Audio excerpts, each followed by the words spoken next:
우리가 왜 예수님을 믿어야 되는지에 대해서 세 가지 말씀을 드리려고 합니다. 첫 번째로 우리가 왜 예수님을 믿어야 되는지 그 이유가 뭐냐면 하나님께서 우리를 사랑하시기 때문입니다. 넘겨보실까요? 한번 같이 읽겠습니다. 시작. 하나님이 우리를 사랑하시기 때문입니다.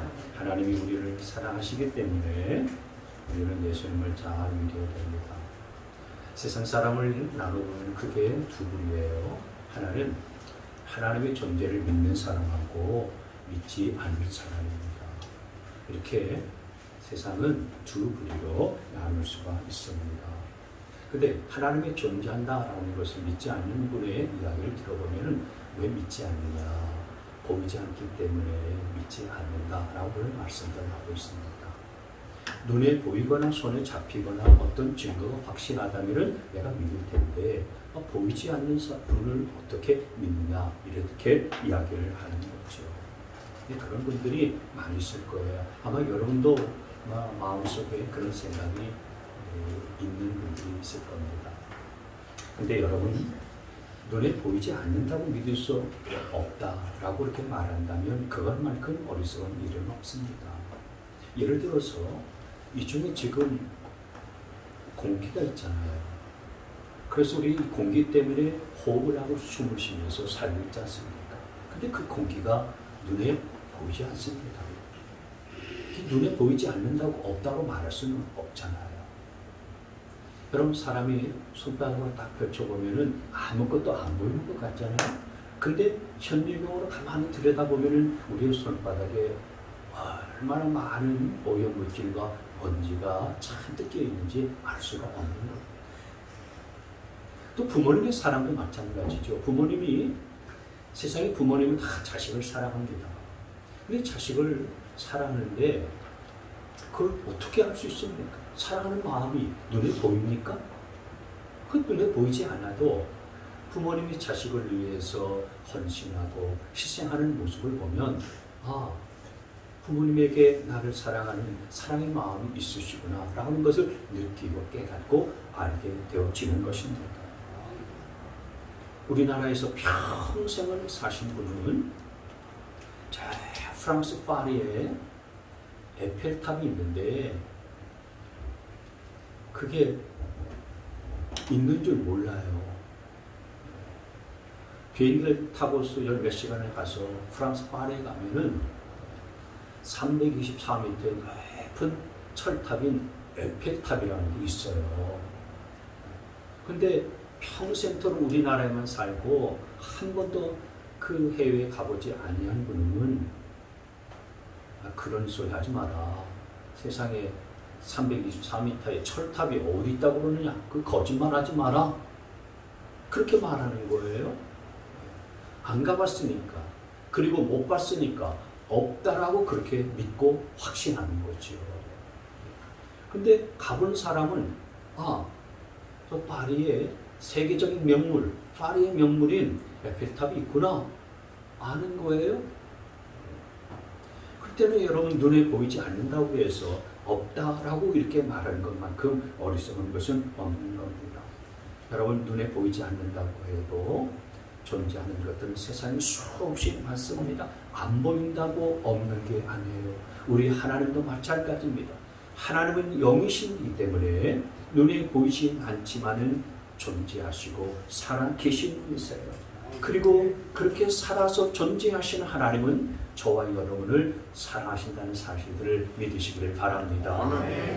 그래서 여러분 신앙생활이라고 하는 것은 결단하는 거거든요. 결단입니다. 내가 믿기로 결단하는 데서부터 신앙생활이 시작이 되어지는 거예요. 나는 하나님을 못 봤으니까 하나님이 안 보이니까 어떻게 믿냐 이러면서 평생토록 안 믿기로 살기로 결단하고 그렇게 사는 게 아니라 나는 이제부터 눈에 보이지 않지만 그러나 하나님이 살아계신 것을 믿겠습니다. 그리고 그 하나님의 말씀을 제가 신뢰하겠습니다. 라고 이렇게 결단하고 신앙생활을 하다 보면은 놀라운 것은 하나님의 살아계신 것을 경험할 수 있게 된다라는 거예요. 그래서 여러분, 신앙생활하는 분들은 증거가 많습니다. 증거가 뭐 있습니까? 근데 그렇게 물어보면 엄청난 증거가 많이 있는 것들을 볼 수가 있습니다. 그래서 예수 믿고 귀신 들렸던 사람이 귀신이 쫓겨나가고 온전하게 되어지는 일들이 벌어져요. 몸에 큰 질병이 생겼는데 목사님이 안수 기도해 주셔서 낫는 그런 희한한 일들도 생겨요. 상식적으로 어떻게 저런 일들이 가능할까? 그렇게 쉽지만은 그런 일들이 이 자연 세계에서 벌어질 일들이 아닌데도 불구하고 신앙의 세계에서는 벌어지는 일들이 생기는 거예요. 그래서 교회 와서 하나님의 말씀 듣고 은혜를 받고 신앙생활을 하다 보면 하나님이 살아계신 분이시구나, 하나님이 존재하시는 분이시구나, 이게 믿어지고 그것이 체험케 되어지는 일들이 생기는 것입니다. 세계적인 복음 전도자였었던 케네스 해긴이라는 목사님이 계셨어요. 이분이 태어날 때부터 기형적인 심장을 갖고 태어나셔서 돌이 지나지 않아서 사람들이 가망성이 없다, 의사들도 이제 이 아이는 죽을 거다, 이렇게 다 예상을 했는데 어찌어찌해서 살아났어요. 그래서 살아가는데 결국에는 15살 되던 해에 하반신 마비로 더 이상 걸을 수도 없고 설 수도 없는 그런 상태가 되어져 버렸어요. 의사들도 더 이상 손을 쓸 수가 없다는 거예요. 이제 죽을 날만 기다릴 수밖에 없다라고 일종의 사망 선고를 내렸어요. 그래서 죽게 됐는데 이 사람이 내가 죽으면 하나님 앞에 가게 될 텐데 하나님 앞에 가서 내가 뭐라고 말해야 될까? 말할 거리를 찾다가 성경책을 뒤적거리면서 읽기 시작했어요. 그러다가 베드로전서 2장 24절의 말씀을 딱 읽게 됐는데 넘겨보시면 이런 말씀이에요. 그가 매를 맞아 상함으로 여러분이 나음을 얻었습니다.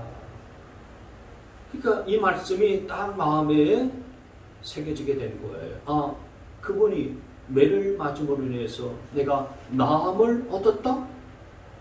이런 말씀이 이분에게 지금 가슴에 꽂히기 시작한 거예요. 나는 지금 아픈데 2000년 전에 예수님이 십자가에 달려 돌아가시고 또 매를 맞음으로 인해서 네가 나았다라고 이렇게 말씀하셨는데, 아니 이게 무슨 말씀인가?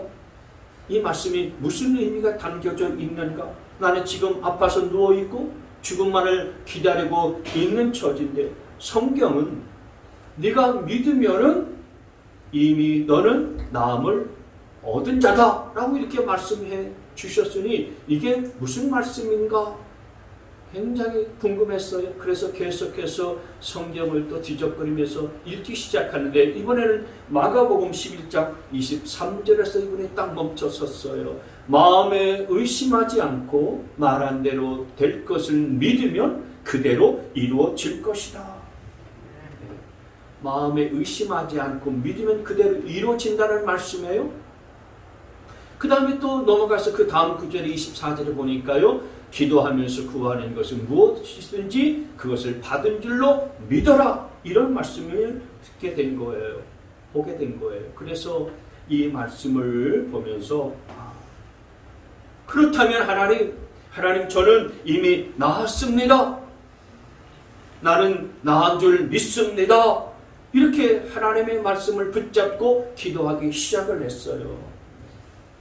믿지 않는 사람의 눈으로 보면 참 얼마나 가련하겠습니까? 저렇게 살려고 몸부림치는 걸 보니까 치근하기도 하고 가련하기도 하고 불쌍하기도 한 거예요. 그런데 놀라운 것은 이 말씀을 붙잡고 이분이 그 믿음을 갖기 시작한 그 순간부터 이분의 하반신이 전혀 감각이 없고 마비가 되어져 있어서 저는 느낌이 없었다고 그랬잖아요.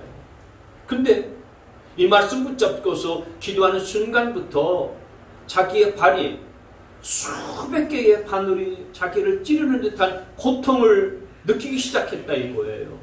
그러니까 신경세포가 되살아나기 시작한 거예요. 감각이 돌아오기 시작했다 이거예요. 그래서 침상에서 일어나서 내려 걷기 시작했고요. 정상적인 생활을 할 수 있게 되고, 그러면서 하나님의 복음을 증거하고 하나님의 말씀을 전하고 온갖 병든 사람을 치유하는 그런 기적과 역사를 행하다가 하나님의 부르심을 받아서 하늘나라 했어요. 여러분, 이분이 왜 이 같은 삶을 살다가 가셨습니까? 병중에 있을 때에 하나님의 말씀을 통해서 그가 살아계신 하나님을 만났기 때문이에요. 이 말씀을 통해서, 성경 말씀을 통해서 살아계시고 역사하신 그 하나님을 만난 거예요.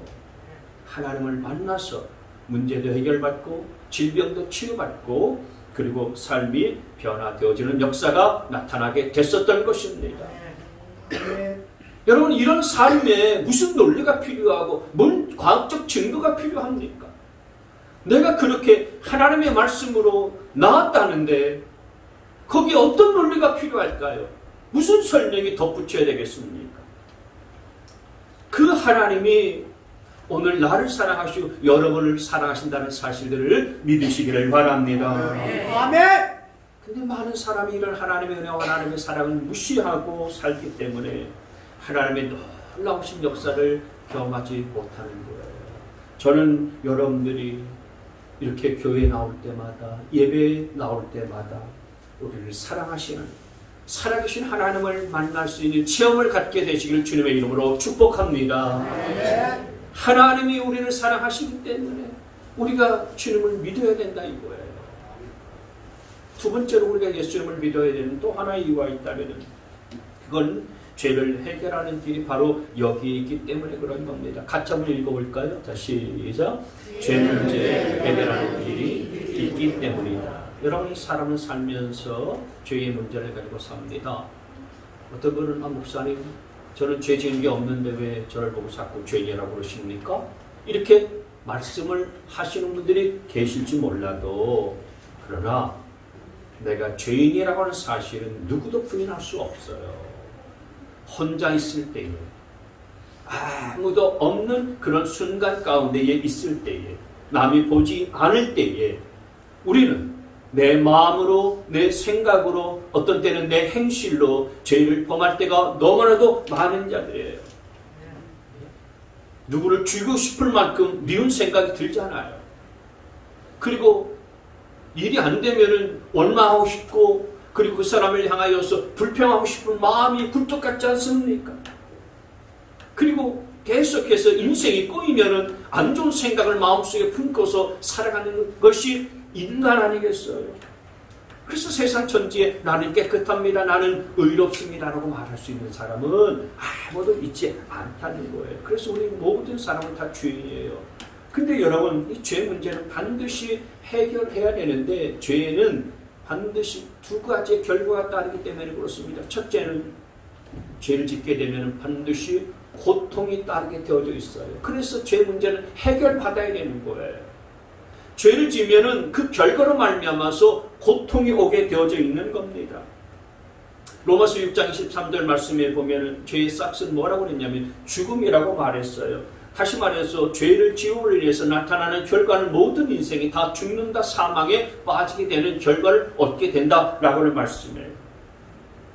근데 여러분, 사람에게는 이렇게 눈에 보이는 피부가 있고 이렇게 오장육부가 있고 사람이 이렇게 눈에 보이는 이런 육체, 육신만 있는 것이 아니고요. 사람에게는 영혼이 있어요. 하나님이 사람을 만드실 때에 흙으로 빚어서 만드셨어요. 그리고 그 흙으로 빚어서 만드신 다음에 생기를 불어넣어서 사람에게 영혼이 들어가 있게 만들어 주셨어요. 그래서 여러분, 사람은 누구냐면, 나는 어떤 존재냐면은 그냥 육신만 있는 존재가 아니에요. 우리의 본질은 사실은 영혼이에요. 이 눈에 보이는 육신이 다가 아니고 내 안에는 영혼이 담겨져 있는 거예요. 내 안에 존재하는 영혼이 내 본질인 겁니다. 그래서 여러분, 사람이 흙으로 만들어졌기 때문에 죽으면 다 어디로 돌아가는 것입니까? 흙으로 돌아가잖아요. 예외 없어요. 누구든지 사람이 죽으면 육체는 흙으로 만들어졌기 때문에 흙으로 다 돌아가는 거예요. 그러나 영혼은 하나님이 만드셨기 때문에 하나님에게로 돌아가게 되어지는 것입니다. 그래서 여러분, 내 육체는 흙으로 만들어졌기 때문에 흙으로 돌아가고 내 영혼은 하나님께로 왔으니 하나님께로 돌아가는 존재지 결코 죽음으로 모든 인생이 다 끝나는 존재는 아니라고 하는 사실들을 기억하셔야 됩니다. 내 본질이 육체에 있지 아니하고 영혼에 있다는 사실들을 안다면 사람이 죽으면 끝이지 뭐 사람들이 이렇게 얘기하는데 아니라고 하는 거예요. 영원한 삶이 있어요. 내 영혼이 사는 영원한 삶이 있는 것입니다. 근데 이 죄의 문제를 해결하지 못하는 사람은 그 영원한 삶에 이르지 못하고 오히려 반대로 영원한 심판을 받는 지옥에 갈 수밖에 없는 거예요. 그래서 하나님을 안타까운 마음으로 우리 모든 사람이 다 구원받고 영생을 얻기를 원하시는데 그게 사람의 자력으로 될 수 없기 때문에 독생자이신 예수님을 이 땅에 보내셨어요. 그래서 그 독생자이신 예수님을 통해서 우리 인생의 모든 죄의 짐을 다 짊어지게 만드셨어요. 우리 인생의 죄를 다 짊어지고 십자가에 달려 죽게 하셨습니다. 그래서 예수님이 십자가에 달려 죽으신 것은 내 죄를 대신해서 십자가에 달려 죽으신 거예요. 그리고 십자가에 달리신 그 예수님을 믿는 사람들은 죄를 다 용서받고 죄의 문제를 다 해결받고 또 모든 고통의 문제들도 다 해결받는 놀라운 용서와 사함의 은총을 베풀어 주신 겁니다. 그래서 여러분 세상에 어떤 종교도 죄 문제를 해결하지 못해요. 어떤 성인 분자도 인생의 죄의 문제들을 해결하지 못하지만 오직 하나님만이 죄의 문제를 해결하실 수가 있으세요. 하나님은 어떻게 죄의 문제를 해결하셨습니까? 독생자이신 예수님을 이 땅에 보내주셔서 우리 모든 죄를 다 십자가에서 담당하시고 죽게 하신 다음에 그 예수님을 믿기만 하면 우리의 모든 죄를 다 용서하시고 영생을 주시면서 죄의 문제를 해결하여 주신 줄 믿으시기를 바랍니다. 아멘. 또 하나 여러분, 죄는요 반드시 어떤 결과가 나타나는데 고통스러운 그런 결과와 열매뿐만 아니라 저주라고 하는 열매도 맺히게 되어져 있어요. 근데 그 저주라고 하는 것은 나만 당하는 저주가 아니고 자손들에게 계속해서 대물림 되어지는 그런 저주고 고통이에요. 그래서 가난도 되물림 되고요. 육신의 질병도 되물림 돼요. 병원에 가면은 의사들이 부모님에게 이런 병이 있었습니까? 물어보잖아요. 부모의 병이 자녀에게 전이 되어지는 거예요. 유전병이잖아요. 유전된다고 그러지 않습니까? 되물림 되는 거예요. 부모가 알코올 중독자이면요, 자녀도 알코올 중독자가 될 가능성이 커요. 도박 중독이면은 자녀도 도박 중독에 빠질 가능성이 큽니다. 주변에 그런 모습들이 많이 있잖아요. 부전자전이라고 그러지 않습니까? 다 죄가 전수되고요, 되물림되기 때문에 그런 거예요. 그래서 여러분, 이렇게 되물림되는 저주의 고리를 끊어야 되는데 그 저주의 고리를 끊을 수 있는 것은 예수 그리스도를 믿는 것밖에 없다는 사실들을 기억하시기를 바랍니다. 아멘. 어떤 지사님 가정이 조상대대로 불교 집안이었어요.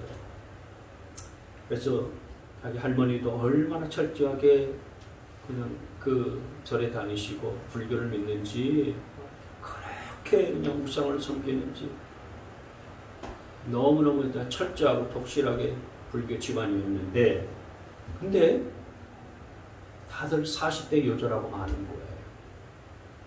모계 쪽으로. 그러니까 자기 어머니 쪽으로 할머니 쪽으로 증조 할머니 쪽으로는 50을 넘기지 못하고 다 단명하고 여존한다는 거예요. 근데 어머니 때에 이 지사님의 가정에서 어머니 때가 어머님이 개종을 했어요. 예수님을 믿고 은혜를 받고 하나님의 말씀을 믿고 시작하고 신앙생활을 시작하면서부터 그런 대대로 모계 쪽으로 50을 넘기지만 못하고 40대에 돌아가셨던 그 저주의 사슬들이 끊어지기 시작했어요.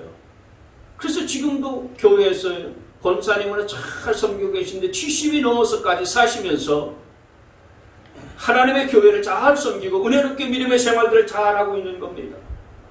예수를 믿으면서 가게의 대물림이 끊어지게 된 거예요. 저주의 사슬이 끊어지게 된 것입니다. 여러분, 이게 예수 믿는 사람들에게 주어지는 은혜인 것을 믿으시기를 바랍니다. 죄와 저주의 사슬을 끊어버릴 수 있는 것은 예수 그리스도를 믿는 것밖에 없다는 사실들을 기억하시길 바라요. 우리 예수님께서 이 땅에 오셔서 우리를 대신해서 십자가에 달려 죽으신 이유는 저와 여러분을 이런 저주에서부터 자유케 하시기 위한 사실들을 믿으시기를 바랍니다. 그러니 여러분, 오늘 우리가 예수님을 믿는다고 하는 것은 죽어서 내 영혼이 구원받만 아니라 이 세상을 살아가는 동안에도 그런 저주에서 고통에서부터 자유케 되어지게 만들기 때문에 이것은 참으로 복이 있는 일인 거예요. 따라서 예수를 믿어도 좋고 안 믿어도 좋은 것이 아니라 안 믿는 것은 어리석은 거죠. 반드시 여러분들이 예수를 믿고 은혜 가운데서 모든 죄와 저주의 사슬에서도 끊어지는 참된 평강과 자유를 누리시기를 주님의 이름으로 축복합니다. 아멘. 마지막으로 세 번째, 우리가 예수님을 믿어야 되는 이유는 뭐냐면 인생을 잘 사는 비결이 바로 거기에 있기 때문에 그래요. 여러분, 사람이 살아가면서 가장 중요한 것은 가치관, 바른 가치관을 갖는 거예요. 가치관이 뭡니까? 가치관이라는 것은 내가 그것을 가치 있다고 보는 거잖아요. 돈이 가치 있다고 여기는 사람은 돈이 자기 인생의 가치관이에요. 성공이 인생에 있어서 가치 있다고 여기는 사람은 가치관이 성공에 있는 거죠. 근데 여러분, 우리가 정말 돈의 가치를 두고 성공의 가치를 두고서 아둥바둥하면서 돈을 벌고 열심히 그냥 성공을 해서 뛰어갈지라도, 그래서 내가 돈을 많이 벌었고 또 성공하는 다른 사람들이 볼 때에 성공했다라는 위치가 지위에 있다 할지라도 사람이 만족하느냐? 그렇지 못하다. 어딘가 텅 비어있는 거예요. 허전하고 공허한 거예요. 어떤 심리학자가요, 사람이 행복을 추구하는데 행복할 수 있는 비결이 뭐냐면은 뭔가를 자꾸 이렇게 쌓아가면서 뭔가 채워가면서 행복을 누릴 수 있는 게 아니라 자꾸 비우고 베풀고 나눠줄 때에 참된 행복을 누릴 수가 있다. 그렇게 이야기를 했어요. 뭔가 나눠주고 베풀어주고 섬겨줄 때에 거기에 참된 행복이 있다는 거예요. 남들이 뭐라고 하든지 간에 나는 무조건 돈을 벌고 또 벌고 벌어서 그것을 계속해서 쌓아놓고 그러면은 그 누가 훔쳐갈까? 또 사기당하지 않을까? 이런 조바심 때문에 이런 마음 가지고 살아가는데 그 인생이 정말 행복하겠냐 이거예요. 많은 것을 쌓아둘지라도요, 행복한 인생이 될 수가 없는 거예요. 정말 나눠주고 베풀어줄 때 참된 만족이 있고 기쁨이 있는 줄 믿으시기를 바랍니다. 애기 엄마가 똥오줌 누운 기저귀를 갈 때에 얼굴 찡그리면서 가는 애기 엄마는 없잖아요. 오히려 기저귀를 갈 때에 애기 엄마는요, 얼굴에 흐뭇한 미소를 지으면서 기저귀를 갑니다. 이 녀석이 오늘은 소화가 잘 됐나 보네. 노란 똥을 넣었네. 이러면서 갈잖아요. 다른 사람들 같으면은요, 그렇게 기쁘게 기저귀를 갈지 못합니다. 애기 엄마니까 그렇게 기저귀를요, 참 기쁘게 흐뭇하게 바라보면서 가는 거예요. 그 기저귀 앞에서 코를 틀어막고서요, 나 이진 못하겠다라고 내팽개치는 엄마는 없는 거죠. 뭔 얘기입니까? 사랑하는 마음으로 나누고 베풀 때에 진정한 행복이 우리 인생 가운데 찾아온다라고 하는 거예요. 근데 여러분, 우리가 예수님을 믿기 전에는 어떻게 살았습니까? 나만을 위해서 살았습니다. 모든 것들이 다 나의 중심이었어요. 자기 중심, 자기 본위의 삶을 살았습니다. 근데 그렇게 살아도요, 만족감이 있나? 없다 이거예요. 오히려 공허함이 우리의 마음 가운데 찾아오는 겁니다. 근데 교회 와서 신앙생활 하면서 같이 봉사도 하고 섬기기도 하고 또 뭐 많은 것을 가지지 않았을지라도 나눠주고 베풀어주고 그러면서 진정한 행복이 바로 이것이구나 라고 이렇게 느끼면서 살아가는 거 아니겠습니까? 성경을 보면 하나님께서 우리 예수 믿는 사람들에게 복의 근원이 되게 하셨다라고 말씀했어요. 복의 근원, 복의 통로가 되게 하셨다는 거예요. 무슨 말씀이냐면은 예수 믿는 사람들은 나누고 베풀어도 조금도 부족함이 없는 삶을 살게 하셨다는 거예요. 나로 인해서 내 주변에 있는 사람들이 기쁘고 행복할 수 있는 그런 삶을 살게 하셨다라는 것입니다. 그게 복의 근원 되게 만들어 주셨다는 말씀이거든요. 여러분들은 복의 근원으로 살 수 있게 되길 바랍니다. 여러분 때문에 주변의 사람들이 기쁘고 행복하고 즐거운 삶을 살 수 있는 복의 근원, 복의 통로 되시기를 바랍니다. 어떤 분은 내 인생 주어진 시간 동안에 돈을 많이 벌어야 되겠다. 그래서 돈 많이 버는 게 내 인생의 목표다. 그래서 벌고 또 벌고 또 벌고 먹고 싶은 거 있어도 안 먹어요. 견디고 참습니다. 사 입고 싶은 옷이 있어도요 참아요. 사 입지 않습니다. 그래서 모든 걸 다 절약하고 또 절약해요. 그래서 돈을 많이 벌어놨습니다. 남 부럽지 않은 돈을 몇십억을 벌어놨어요. 그래서 이제는 이만큼 벌었으니까 내가 인생 늦지막한 때에 이걸 좀 마음껏 쓰고 살아보자. 그렇게 마음 먹고 있는데 하늘에서는 네 때는 이제 끝났다. 이제 그만 올라오거라. 그러면 그게 무슨 소용이 있겠습니까? 지금까지 수십억을 안 먹고 안 입고 안 쓰면서 모으고 그렇게 절약해오면서 살았는데 평생 굶기는 것밖에 기억이 안 남아요. 그러면 쌓아놓은 그것이 다 누구의 것이 되고요. 얼마나 헛된 것이 되고 말겠습니까? 그게 행복한 삶이겠습니까? 여러분 오늘 우리가 읽은 본문 말씀이 바로 그 얘기예요. 어떤 사람이 농사를 지어서 많은 소출을 얻었습니다.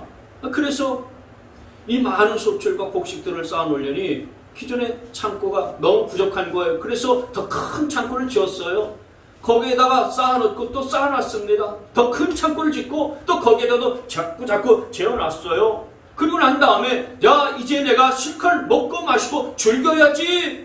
그렇게 하고 있는데 하나님께서 네 인생 이제 여기서 끝이다. 그만 나한테로 올라와라. 그러면은 그 쌓아놓은 것들이 다 누구의 것이 되겠느냐? 이 말씀인 거예요. 그래서 이 부자를 어리석은 부자라고 성경을 말씀하고 있는 겁니다. 여러분 이게 오늘 성경 말씀이지만 그러나 우리 주변에 보면은 이런 분들이 얼마나 많이 사는지 알 수가 없어요.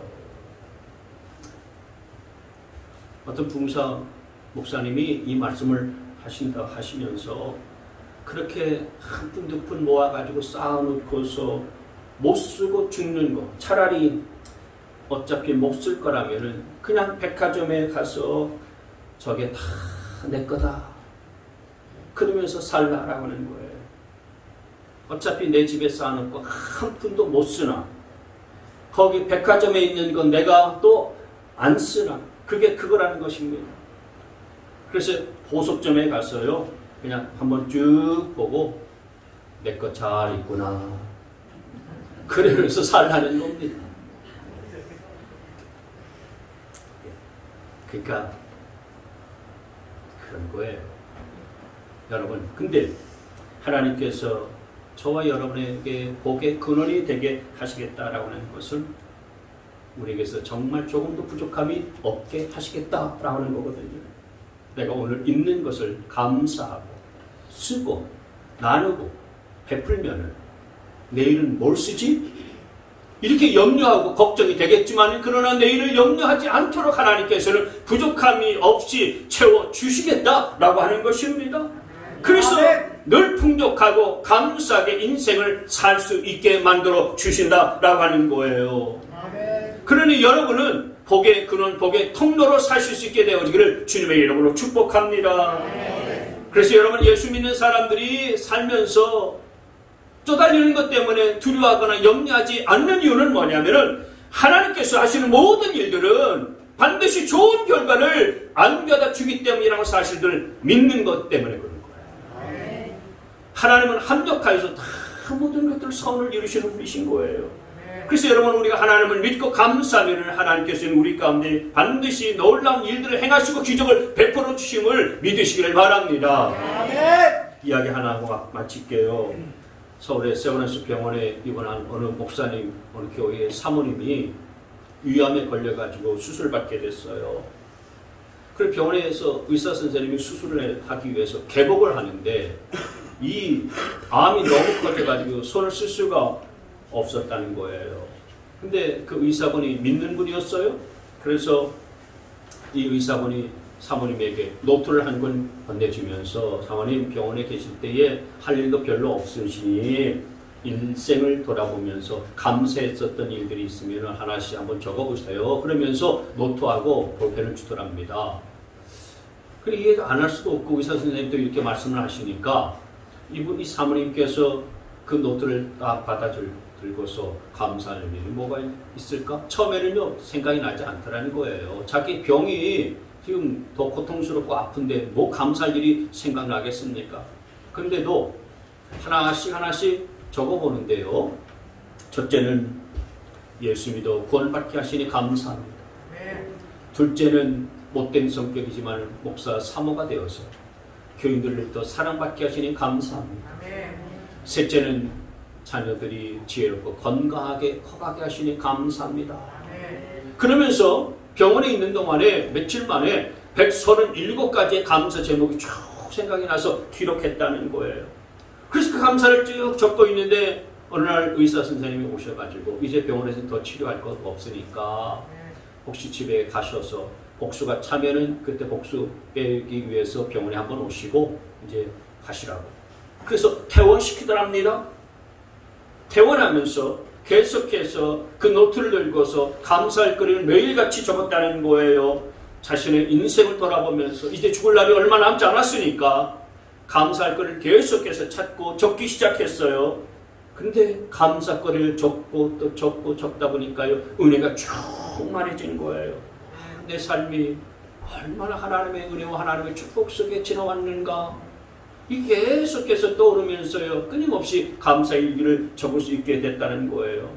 그래서 이거 그냥 감사일기 적기만 하는 것이 아니라 내가 아픈 몸이지만 나가서 보험도 전해야 되겠다. 아픈 몸을 이끌고서요, 도방 전도를 하기 시작했고요. 안 믿는 사람들을 찾아가서 위에서 기도도 해주기 시작했고요. 또 성도들 신방을 이전보다 더 열심히 그렇게 하기 시작했답니다. 근데 교인들이 올 때에 걱정되죠. 왜냐하면 그 사모님이 곧 죽으실 텐데 저러다가 정말 돌아가시면 어쩌시려고 저러시나 걱정을 많이 했는데 오히려 사모님 얼굴에서는요, 광채가 나기 시작했고요, 생기가 돌기 시작했어요. 미움도 제대로 잘 못 먹고요, 죽도 제대로 못 먹었는데, 근데 계속해서 이런 일들을 반복하다 보니까요, 이제 밥도 먹을 수 있게 됐고요, 잘 소화시킬 수 있게 되더라는 것입니다. 그래서 정상적으로 식사를 하기 시작했어요. 그러고 나서 몇 달 후에 병원에 다시 가서 검진을 받았더니 검사를 했었던 의사가 하는 말이, 사모님, 암이 기적처럼 깨끗이 다 났어요. 그렇게 이야기를 하더라는 거예요. 아멘입니다. 하나님 믿고 감사하면 이 같은 기적이 벌어지는 줄 믿으시기를 바랍니다. 아멘. 하나님 믿고 감사하면 내 힘으로 어찌할 수 없는 일들을 하나님의 능력으로 해결받는 기적을 경험하게 되는 거예요. 아멘. 오늘 백추감사절이지만 여러분, 감사를 하면은 정말 내 인생 하나님께 영광되는 삶으로 변화되어지는 것입니다. 감사하면은요, 하나님을 기쁘게 하는 삶으로 나아가게 된다라고 하는 거예요. 감사하면 기쁨이 넘치고요. 감사하면 감격이 넘치게 되어지고요. 감사하면 우울증도 치료되고요. 감사하면 육신의 병, 마음의 병, 모든 질병도 다 치료되어지고 근심 걱정 다 떠나가고 사라지게 되는 줄 믿으시기를 바랍니다. 아멘. 여러분 예수 믿고 우리 인생에 참으로 바르게 가치 있게 살아가는 것, 여러분 이것이 인생에 있어서 가장 중요한 거예요. 어떻게 여러분 우리가 바르게 살고 가치 있게 사는 걸까요? 성경에 나온 말씀대로 살아가는 것이 가장 바르게 사는 것이고요. 가치 있게 사는 거예요. 말씀대로 사는 여러분 되시기를 바랍니다. 말씀대로 사랑하라고 하면 사랑하시고 용서할 줄 알아야겠다 하면 용서하시고 감사하라 하면 감사하고 다 품어라 그러면 다 품고 덮어줘라 그러면 다 덮어주고 섬겨라 그러면 섬겨주면서 말씀대로 살아가는 여러분이 된다면은 그게 진짜 예수 믿는 것이고요. 그 인생은 복된 통로가 되는 줄 믿으시기를 바랍니다. 오늘 우리가 예수님을 믿어야 되는 세 가지 이유 말씀드렸습니다. 하나님 우리를 사랑하시기 때문에 그래요. 그리고 우리가 예수님을 믿어야 되는 이유는 죄의 문제들을 해결받는 길이 바로 거기에 있기 때문에 그렇습니다. 그리고 무엇보다도 인생을 가장 복되게 사는 비결이 바로 여기에 있기 때문에 예수를 믿으셔야 되는 거예요. 여러분 가운데 지금까지 주님을 알지 못한 분이 계시다면 오늘 이 시간 이후로 정말 예수님을 믿고 예수님을 영접하시고 만나셔서 여러분의 인생이 은혜 가운데 멋진 인생, 축복된 인생, 행복한 인생 되시기를 주님의 이름으로 축복합니다. 아멘.